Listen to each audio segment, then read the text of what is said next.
All right, we're wrapping with Patrick, who has his first battle of Reusse throat in how long, Patrick? Got to be 5, 6 years. I had it every year for, I mean, 50 years probably. And then it would not be, it would move like March, April, and then October. It Yeah. was vague as to when exactly it would occur, but it would occur every year. And then 5, 6 years ago, I stopped getting it. Maybe I matured out of it a little late, but Good growth spurt. and this time it showed up again. A lot of people thought it was allergies, pollen, but I never got tested for that to find out. But anyway, I don't think it is. I don't have any other allergies, so I don't know what it is. It's hereditary, I guess. But You sound I'm fine. bouncing back. I'm bouncing back. I'm doing good. So anyway, so I watched the Twins game yesterday. Okay, I was going to ask you that. Yeah, that one did not make me feel. It got so bad that I had to turn the sound down and just glance up once in a while to see what was going on. I was reading something and doing some other stuff, but that was a miracle victory. That was a tribute to the White Sox that they looked pretty good for 2 games. You were trying to figure out how they could be so rotten to have lost 10 in a row and, just be off to the worst start in White Sox history. And then they showed us again. They reminded us again yesterday when the Twins kept filling up the bases for them in extra innings and they still couldn't score a run. And the Twins finally won. Twins, 7 runs on 5 hits, right? 5 hits in 12 innings. 2 nights earlier, they had 3 hits. What I don't know how many hits they had in the middle game, but they probably went out of there with about 15 hits in 3 games. This offense, this attack stinks. They're not gonna make it. They got to do something. I don't know what they're gonna do. They can't. I was thinking they call him Kirilloff, but apparently, because he got optioned, they can't call him up for 10 days. Right. Unless somebody's injured. Now they could kind of put Larnach on the DL for loss of vision or some damn thing. What could they come up with? He's now gone blind. Is that what they could possibly say or something? He's making Sano look like a contact hitter. He doesn't get a foul ball. Every breaking ball, he just misses it by a foot and then goes back and sit down. I think it's 10 strikeouts and 12 plate appearances, but it seems like more. It seems like 100%. What happened to him? He's awful. I mean, this is what he was, and then they liked him in spring training, and he started off well, and now he's in a funk that, once they send him back, they may never see him again. He's all of these concerns. What are they going to do with all of the talents? They have too much offensive talent. There's no place for Kirilloff. Suddenly he's going to clean itself up. Hitters, blah blah blah. Yeah, good. Whoever thought we'd say, well, thank God we got Kepler to play one of the corner outfields, because this kid is just hopeless. They didn't play him yesterday. Also, this versatile bench, right? We heard about, they got these versatile. Yeah, they can play 3 positions. Doesn't make any difference. None of them are Solano. Okay, he's a marginal non-major league player. Willie, whatever his name is, Castro. And the other thing that bothers me, why do you let Vasquez hit against a good right-handed pitcher in big situations late in the game? He's not a hitter. He's a 230, 240 guy, might bloop one in once in a while, but he's completely mismatched. And here's another thing. Their catchers got to lead the world in letting balls go to the batting backstop, don't they? Yesterday was Jeffers. Vasquez, he reaches for him and they're not there. He's supposed to be this great defensive catcher. He's horrible at blocking the ball. At least he's been so far here. And they got a lot of flaws. These fellas got a lot of flaws. And I don't even know if because when you watch them play the White Sox got way more talent.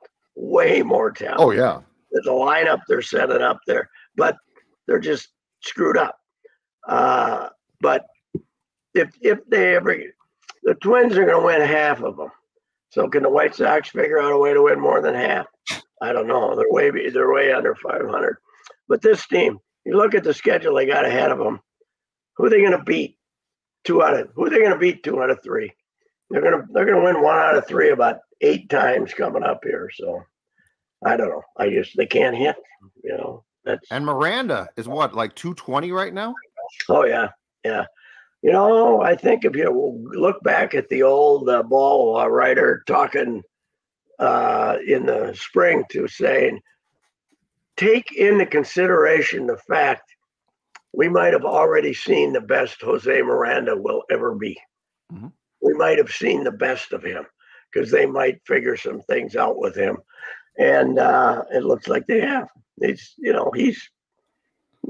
just because he had you remember he started off lousy, then he hit pretty good last year, and we said, "Oh, this is him." Well, maybe it isn't. Maybe what we've seen the last 2 weeks is him too. So there's always a possibility that marginal athletes like him are not really great hitters, and he's a hack at third base. I don't care what anybody says. So anyway. And then Correa. Whew, what if this is it? What if he's a 250 hitter? He's Mark Belanger. We didn't realize we're getting Mark Belanger, one of the great gloves. Yeah, right. What? You look at that Orioles lineup for 100 years, you go there, and they had all these superstars, and then they had this guy batting 180, and Earl wouldn't take him off the field. Earl wanted a shortstop who could catch the ball and throw it to first base, and Belanger did that. But yeah, he is. He's a great shortstop, but man alive. This is he treats us breaking balls like a foreign object. He does. I mean, he's swinging and hacking at pitches. One thing we should take into consideration is Buxton's doing pretty well. Buxton's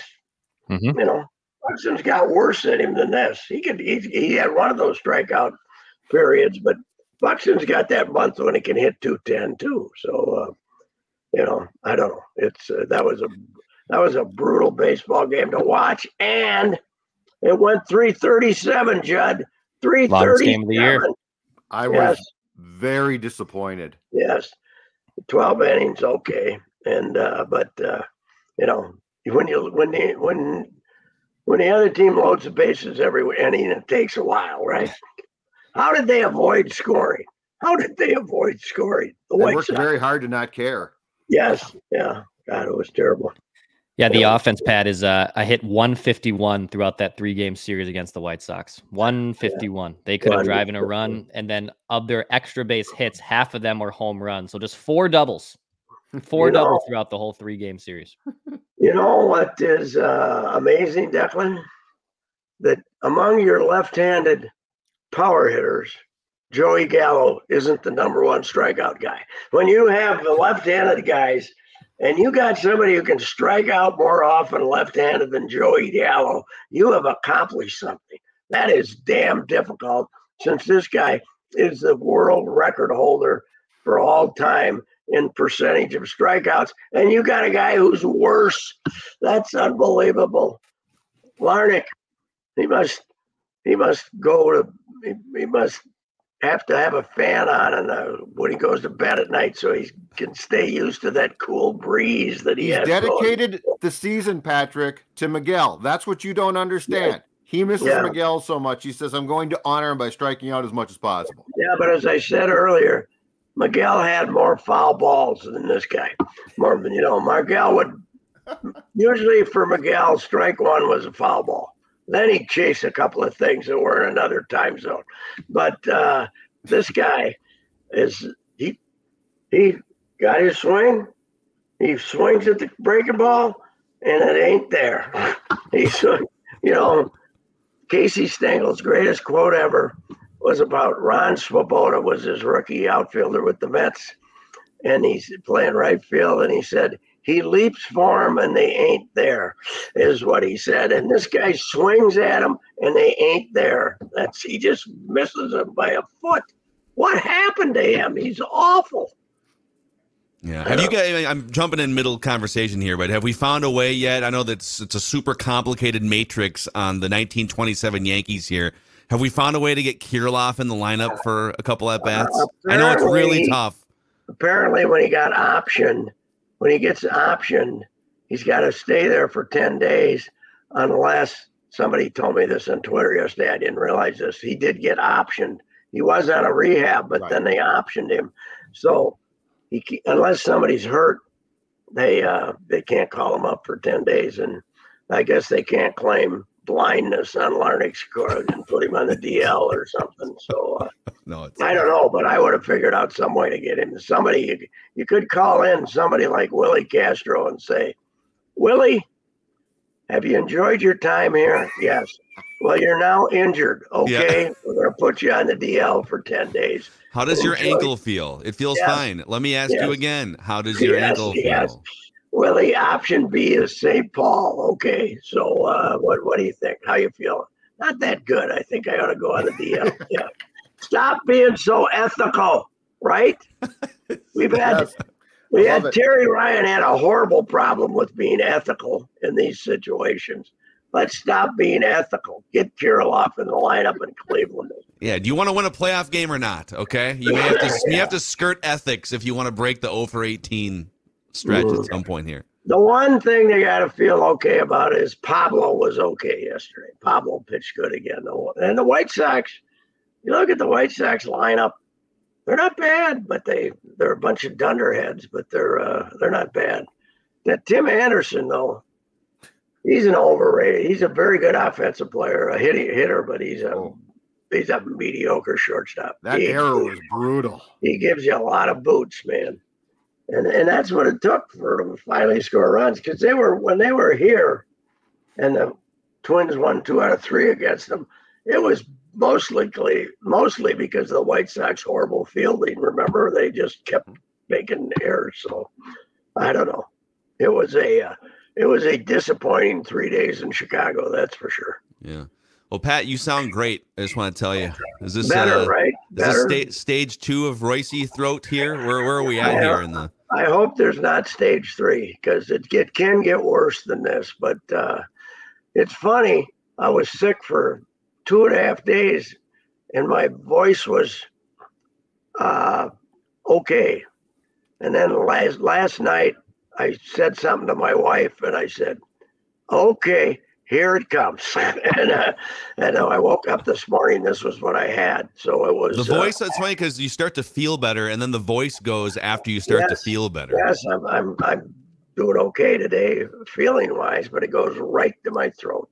So Stella Lenchi, who I wrote about it, we wrote about in the book, the opera singer and madam, who my mother took me to when I was 11 or 12 years old to learn to speak from my diaphragm. And she failed miserably because I was too busy looking at the young women in their lingerie who were walking around the place back then over in South Minneapolis. And she failed miserably. I'll never forget her name, though, Stella Lenchi. I stayed there for 3 days. I said, "What's this going on here?" I was young and naive, but Stella did not do anything for my throat. But she did change my view of relationships with young women. That's for sure. You went in thinking you'd learn one thing, and you learned a whole nother life lesson. Just from observation, unfortunately. Far more important too. Far more important. That is true. So what else are we worried about this weekend? Not much, I guess. Well, it's kind of amazing because last week it's like we were just talking just amongst ourselves earlier this week too. You get the draft finishes up, and then you always kind of forget how quickly the Wild and Wolves playoff runs just abruptly come to an end the first day in May every single year if they make it. All of a sudden, you're left with the only thing to do is to bitch about the Twins, right? I know. Here you go, Twins. All right, this is your spotlight. Yeah, it is, and this is what we got. They got. Okay, I don't think you give them A because we get worked up about mini camps and stuff, right? And don't forget the schedule release comes out next Thursday, Pat.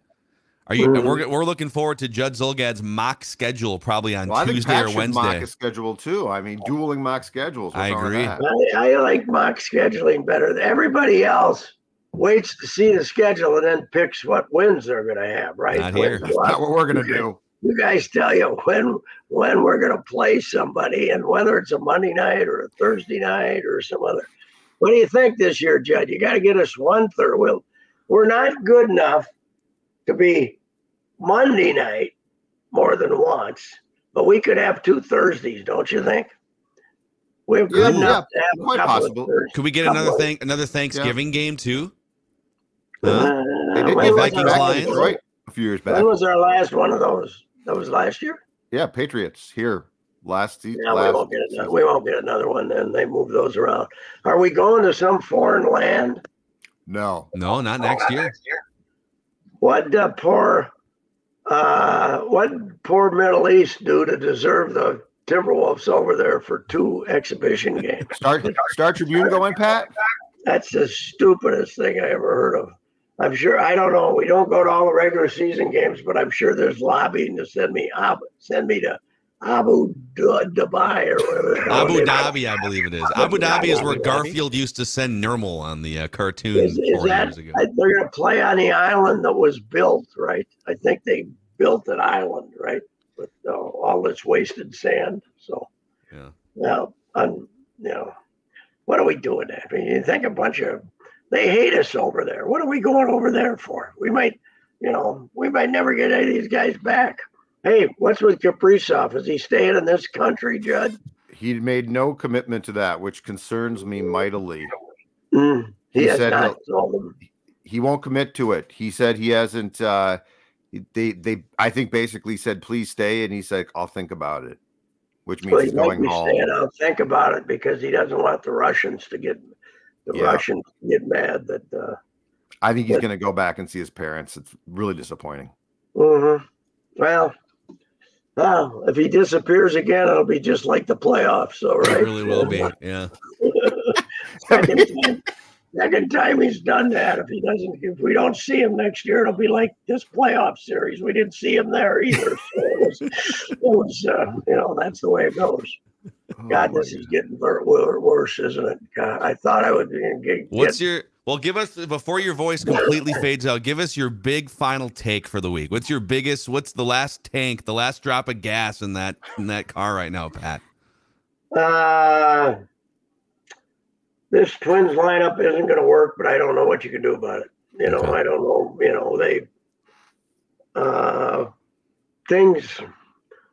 The moves they made just have not helped them hitting wise. Joey Gallo doesn't help you. I don't care what they say. Christian Vasquez doesn't help you. Solano doesn't help you. The fact that Larnach's terrible. You need Kirilloff and Reusse Lewis at some point to save the day. Give you a little pizzazz, but my thing was, I was going to pick the Twins to be like 76 and 86, and then I got intimidated and picked them to finish 80 and 82. I wish I'd stuck with 76 and 86. That's what I say. But the division stinks. But some of those teams might get a little better. These guys aren't going to get any better. This is it. They're not, they got 2. Louis Varland, okay, but he's not a big league starter. And so now the starters are, the rotation's a little shakier than it was. Sonny Gray's pitching great. And, the starting pitching is not going to get better, and neither's the hitting. So that's my big take of the week. This is a mediocre team at best. All right, well, go ice up, go rest up, get in the cold tub. Monday, we need you Monday. And we'll get you ready for Monday. I got to talk to Suchi today for Garage Logic. He can assess where this Reusse voice is compared to 30 previous years. So he's an expert on it. So I'll see Sounds good. All right, there he is. See ya. Patrick Reusse. By the way, what I would do with Trevor Larnach, he just seems a little uptight, maybe needs some relaxation. I would send him to Power Lodge or Miller Marine, okay? Because from now through Saturday is your last chance to cruise on the lake in style and save cash. It's the Power Lodge and Miller Marine's Power Sale.